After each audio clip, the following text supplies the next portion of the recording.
Good morning everyone. चलिए, तो last class में हमने बेसिस ऑफ अकाउंटिंग कर लिया था। इस क्लास में हम स्टार्ट करने जा रहे हैं हमारा नया topic, rules of debit and credit. चलिए समझते हैं। देखिए, जो आपके ट्रांजैक्शंस होते हैं आप उनको क्या करते हो, अपने बुक्स ऑफ अकाउंट में रिकॉर्ड करते हो। बुक्स ऑफ अकाउंट में रिकॉर्ड करते हो।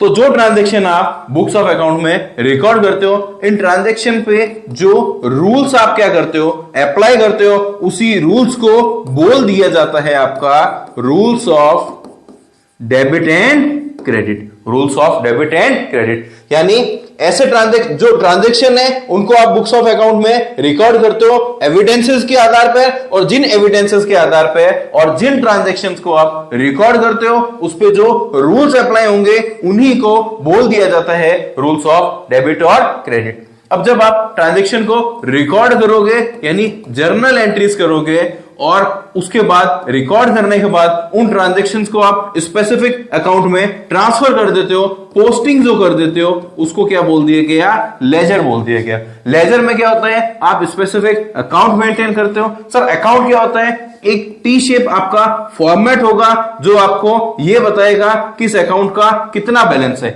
इस अकाउंट का कितना बैलेंस है। कौन सी साइड में आप अकाउंट का बैलेंस जो ओपनिंग है वो नोट डाउन करेंगे, क्लोजिंग नोट डाउन करेंगे। यहां भी हो सकता है, यहां भी हो सकता है। दूसरा आपको वो ये बताएगा कब इसको इंक्रीज करना है और कब इसको डिक्रीज करना है, कौन से साइड में इंक्रीज करना है, कौन से साइड में डिक्रीज करना है। तो अकाउंट आपको सिर्फ अमाउंट ही नहीं बताता, वो आपको इफेक्ट और जो डायरेक्शन है आपके अकाउंट की वो भी बताता है। ठीक है सर, ये हम समझ गए। पर सर लेजर का क्या लेना देना, जो आप rules of debit credit apply करेंगे यानी वो ये होगा कि कब किस ट्रांजैक्शन को डेबिट करना है, कब किस ट्रांजैक्शन को क्रेडिट करना है। तो यही सारी चीज जो है हम हमारे पढ़ेंगे। चलिए देखते हैं। तो सबसे पहले बोला transaction are recorded in the books of account on the basis of evidence. Evidences के आधार पे आप ट्रांजैक्शंस को बुक्स ऑफ अकाउंट में रिकॉर्ड करते हो। सर एविडेंस कौन से, जो आपके सोर्स डॉक्यूमेंट होते हैं वही आपके एविडेंसेस, जैसे invoice for purchase, invoice for sale, debit note, credit note, ये सारे क्या हो गए आपके सोर्स डॉक्यूमेंट, या फिर मैं बोल दूं एविडेंस। इनके आधार पे जो आपका अकाउंटेंट होगा वो आपके ट्रांजैक्शन को बुक्स ऑफ अकाउंट में रिकॉर्ड करेगा। और जो रूल्स आप इन ट्रांजैक्शंस पे अप्लाई करते हो वही होंगे आपके rules of debit and credit. Record करोगे कहां, वो करोगे आप अपनी बुक्स ऑफ ओरिजिनल एंट्री, या मैं बोल दूं जर्नल, या मैं बोल दूं स्पेशल पर्पस बुक। करोगे कैसे, तो डेट वाइज क्रोनोलॉजिकल ऑर्डर में करेंगे। उसके बाद जो ट्रांजैक्शन आपने बुक्स ऑफ अकाउंट में रिकॉर्ड कर लिए उसको आप ट्रांसफर करेंगे, उसको आप अब पोस्टेड करेंगे, किसी स्पेसिफिक अकाउंट में मेंटेन करेंगे जो क्या होते हैं आपके लेजर, जो क्या होते हैं आपके लेजर। और उसके बाद बोला at this stage it is appropriate to define and understanding the term account. वो हमने यहां पे समझ लिया, वो हमने यहां पे समझ लिया। चलो और देखते हैं। अब हम जो अकाउंटिंग करते हैं वो कैसे करते हैं, डबल एंट्री सिस्टम के अकॉर्डिंग करते हैं। हम डबल एंट्री सिस्टम के अकॉर्डिंग हमारी जो अकाउंटिंग है वो करते हैं। जो क्या बोलता है, हर एक ट्रांजैक्शन के टू एस्पेक्ट होंगे। एक अगर डेबिट होगा तो दूसरा क्या होगा आपका क्रेडिट, तो दूसरा क्या होगा आपका क्रेडिट। और जब एक आपका डेबिट होगा और दूसरा एस्पेक्ट आपका क्रेडिट होगा, इसी फॉर्म ऑफ ट्रांजैक्शन को क्या बोल देते हैं, डबल एंट्री सिस्टम। आगे से बोला देयर आर टू अप्रोचेस, और इसको करने की भी आपकी टू अप्रोचेस है जो आपको ये बताता है कि कब आपको किसी अकाउंट को डेबिट साइड लिखना है या कब आपको किसी अकाउंट में क्रेडिट साइड लिखना है, कब आप किसी अकाउंट को डेबिटेड करोगे या कब आप किसी अकाउंट को क्रेडिटेड करोगे। तो जो रूल है आपका, the rule on the basis of which such decision in taken, यानी कब आप किस अकाउंट में डेबिट करोगे या क्रेडिट करोगे, है ना, उसको करने का जो रूल है उसी को बोल दिया जाता है आपका rule of debit and credit. Rule of debit and credit. जी सर, अब हमें पूरी बात समझ में आ गई कि जो ट्रांजैक्शंस होते हैं उन ट्रांजैक्शंस पे जो रूल अप्लाई करते हैं वही होते हैं आपके rule of debit and credit. और जो अकाउंट होते हैं उनमें हमें ये अप्लाई करना होता है कि कौन से साइड आप डेबिट करेंगे और कौन से साइड आप क्रेडिट करेंगे, या कौन से अकाउंट में किस साइड में आपको डेबिट लिखना है, किस साइड में आपको क्रेडिट लिखना है। इस डिसीजन, इस रूल के रिगार्डिंग जो डिसीजन लेते हैं उसी को बोल दिया जाता है आपका rule of debit and credit. अब हमने अभी देखा था दो अप्रोचेस होती है आपकी जिससे आप डिसाइड कर सकते हैं, है ना। वो होगी आपकी फर्स्ट ट्रेडिशनल अप्रोच या ट्रेडिशनल क्लासिफिकेशन, और सेकंड होगी आपकी मॉडर्न अप्रोच या फिर मॉडर्न क्लासिफिकेशन। इसको इंग्लिश अप्रोच और दूसरी वाले को आप अमेरिकन अप्रोच भी बोल सकते हैं। तो चलिए सीखते हैं पहला कौन सा, traditional classification of account. Traditional classification को आप देख सकते हैं टू पार्ट्स में डिवाइड किया गया। फर्स्ट आपका पर्सनल अकाउंट और सेकंड हो गया आपका इम्पर्सनल अकाउंट। सर हमने तो तीन ही पढ़े थे, पर्सनल, रियल, नॉमिनल, पर आप इस तरीके से देखिए, पहला है आपका पर्सनल, दूसरा इम्पर्सनल। पर्सनल को फिर थ्री पार्ट्स में डिवाइड किया गया, क्या, नेचुरल पर्सनल, आर्टिफिशियल और रिप्रेजेंटेटिव पर्सनल अकाउंट। और इम्पर्सनल को टू पार्ट्स में डिवाइड किया गया, पहला है आपका रियल अकाउंट और दूसरा है आपका नॉमिनल अकाउंट। ठीक है, चलिए इनके बारे में पढ़ते हैं। सबसे पहले मैं डिस्कस करने जा रहा हूं पर्सनल अकाउंट कौन सा होगा। Accounts which relates to person, ऐसा अकाउंट है ना जो पर्सन से रिलेटेड होगा वो होगा आपका पर्सनल अकाउंट। जैसे एग्जांपल इसने दिए, इंडिविजुअल, फर्म, कंपनी, है ना, ये सारे कौन से हो गए आपके पर्सनल अकाउंट हो गए। Debtors, creditors. Example of personal account are the accounts of Ram and company का अकाउंट हो गया। जैसे वो मान लीजिए कस्टमर है तो डेटर अकाउंट हो गया, या इसने बोल दिया जावेरी एंड कंपनी, वो एक सप्लायर है ना, वो क्रेडिटर्स का अकाउंट हो गया। या कैपिटल अकाउंट है या ड्रॉइंग्स अकाउंट है प्रोप्राइटर्स के रिलेटेड, तो वो सारे कौन से हो गए आपके पर्सनल अकाउंट हो गए। जो मेन पर्पस है आपका, है ना, पर्सनल अकाउंट प्रिपेयर करने का, वो क्या है आपका, बैलेंस ड्यू टू और ड्यू फ्रॉम पर्संस और ऑर्गेनाइजेशन। यानी किसी ऑर्गेनाइजेशन से, किसी एंटरप्राइजेस से आप कितना पैसा देना है या लेना है उसका बैलेंस पता चल जाए, इसलिए आप जो पर्सनल अकाउंट है वो क्रिएट करते हैं, वो मेंटेन करते हैं।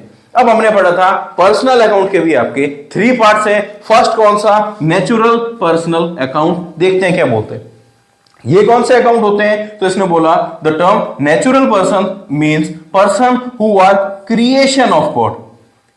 Person means person who are creation of God, यानी हमें किसने बनाया है, हमें भगवान ने बनाया है। राम को भगवान ने बनाया, श्याम को भगवान ने बनाया, किशन को, महेश को, सबने भगवान ने बनाया। तो पर्सन का जो खुद का अकाउंट होगा, इंडिविजुअल्स अकाउंट होंगे, वो कौन से होंगे आपके नेचुरल पर्सनल अकाउंट होंगे। जैसे Ram account, Shyam account etcetera. तो डेटर्स, क्रेडिटर्स, है ना, कैपिटल अकाउंट, ये सारे कौन से हो गए आपके नेचुरल पर्सन हो गए, है ना, who are creation of God. Second, जो गॉड कौन सा है आपका, आर्टिफिशियल पर्सनल अकाउंट, जो गॉड की क्रिएशन नहीं है लेकिन मानव का क्रिएशन है और लॉ ने उनको अपनी नजरों में पर्सन की तरह ट्रीट कर लिया, वो कौन से हो गए, आर्टिफिशियल पर्सनल अकाउंट। देखते हैं कौन कौन से।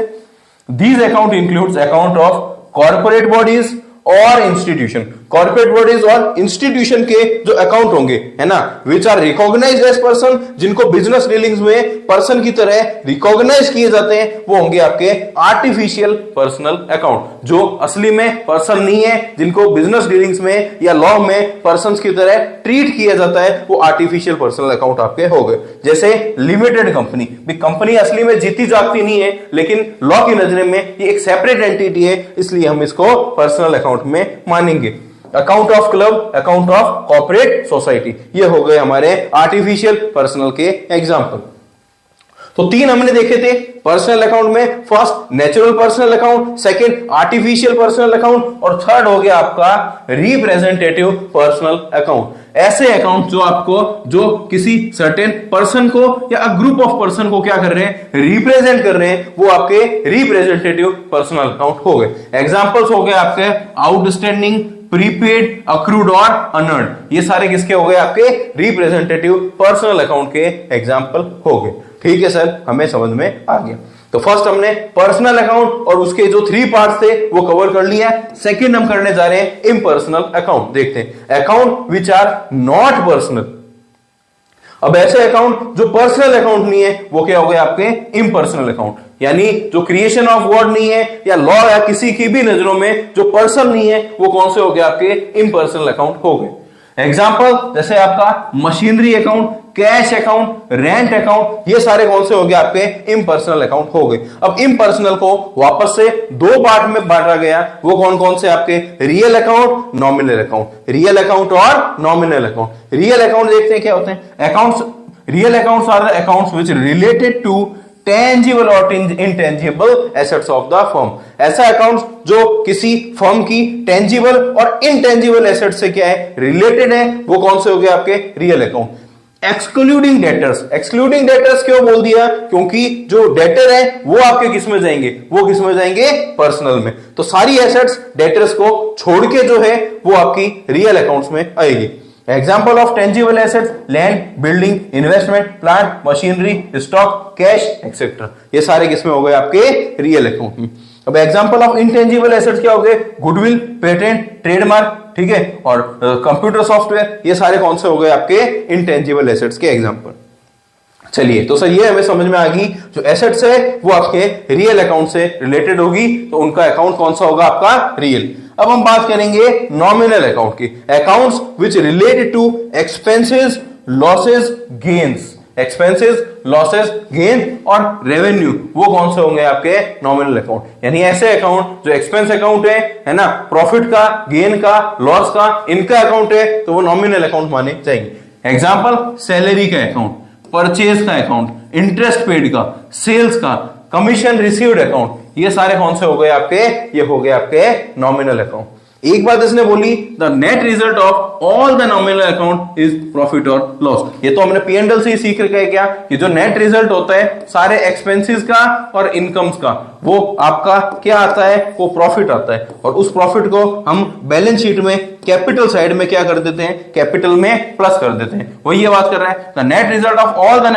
नॉमिनल अकाउंट इज प्रॉफिट और loss which is transferred to the capital account, और उसको हम कहां ट्रांसफर कर देते हैं, कैपिटल अकाउंट में ट्रांसफर कर देते हैं। एक और बात हमें ये ध्यान में रखनी है, इफ अ प्रीफिक्स और suffix like outstanding, prepaid, accrued, honoured, यानी जो नॉमिनल अकाउंट है उसकी किसी भी चीज के साथ अगर आप ये चार चीजें ऐड कर देते हो नाम के साथ में, तो वो पर्सनल अकाउंट बन जाएगा। सर कैसे, जैसे मैंने बोला रेंट अकाउंट है, तो रेंट अकाउंट तो कौन सा है आपका, नॉमिनल ही है, लेकिन मैंने बोल दिया आउटस्टैंडिंग रेंट अकाउंट, तो वो क्या हो गया आपका पर्सनल। और पर्सनल में भी जो तीन हमने पढ़े थे उसमें कौन सा, रिप्रेजेंटेटिव पर्सनल अकाउंट। सर एक और एग्जांपल, तो मैंने बोल दिया सैलरी अकाउंट। सैलरी अकाउंट तो कौन सा हो गया आपका, नॉमिनल, लेकिन मैंने बोल दिया prepaid salary account, prepaid salary account, तो वो कौन सा हो गया आपका, रिप्रेजेंटेटिव पर्सनल अकाउंट। तो ये अगर आपके आउटस्टैंडिंग, प्रीपेड, एक्रूड, जो अनर्ड है, ये नॉमिनल के नाम के साथ में अगर ऐड हो जाते हैं तो वो पर्सनल अकाउंट में कन्वर्ट हो जाएंगे। ये सबसे पहले आपकी फर्स्ट अप्रोच थी, ट्रेडिशनल अप्रोच, ट्रेडिशनल अप्रोच। अब हम दूसरी पढ़ने जा रहे हैं, हमारी कौन सी, मॉडर्न अप्रोच। कौन सी, मॉडर्न अप्रोच। चलिए, तो सबसे पहले मॉडर्न अप्रोच के लिए आपको एक कोड याद रखना पड़ेगा, वो है आपका क्या कोड, डॉक्टर पढ़े।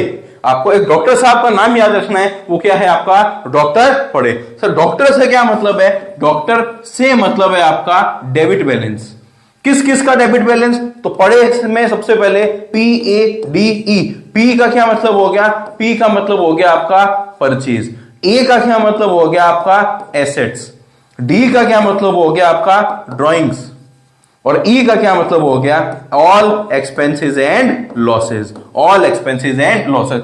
सर इन सब का क्या होता है, डेबिट बैलेंस होता है। सर डेबिट बैलेंस का क्या मतलब, यानी जब भी ये सारी चीजें बढ़ेगी तो आप इनको क्या करोगे, डेबिट करोगे, और जब भी ये सारी चीजें कम होगी तब आप इनको क्रेडिट करोगे। ठीक है सर, एक चीज हमें समझ में आ गई, जब भी परचेजेस, एसेट्स, ड्राइंग, एक्सपेंसेस और लॉसेस, ये जब भी बढ़ती हैं या होते हैं तो इनको डेबिट करते हैं, और जब भी ये कम होते हैं तो इनको क्रेडिट करते हैं। वाइस वर्सा अगर मैं उल्टी बात करूं, क्या परचेजेस का उल्टा क्या होगा आपका, परचेजेस का उल्टा हो गया आपका सेल्स।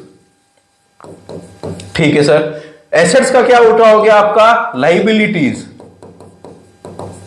ठीक है सर, ड्राइंग्स का उल्टा हो गया आपका कैपिटल, और एक्सपेंसेस और लॉसेस का हो गया इनकम, रेवेन्यू, गेन, या मैं बोल दूं प्रॉफिट। इन सब का क्रेडिट बैलेंस होता है। सर क्रेडिट बैलेंस से क्या मतलब है कि जब भी ये बढ़ेंगे तो इनको क्रेडिट करना है, और जब भी ये कम होंगे तब आपको इनको क्या करना है, तब इनको डेबिट करना है, इनको डेबिट करना है। ये थी हमारी मॉडर्न अप्रोच। सर इतनी है, बस इतनी ही, इसी के आधार पे हम आज के टाइम में अकाउंटिंग करते हैं। सर एक बार वापस से हो जाए, क्या डॉक्टर पड़े का प्रिंसिपल, डॉक्टर पड़े क्या बोलता है, PADE, परचेजेस, एसेट्स, है ना, ड्राइंग्स, एक्सपेंसेस और लॉसेस। ये जब भी बढ़ेंगे तो इनको डेबिट करना है क्योंकि इनका डेबिट बैलेंस होता है, लेकिन हाँ कम होंगे तो क्रेडिट करना है। वैसे वैसा उल्टा क्या, sales, liability, capital, profit, gain, income, ये सारी चीजें जब भी बढ़ेगी तो क्रेडिट करना है, कम होगी तो डेबिट करना है। तो इसका बैलेंस क्या होगा आपका,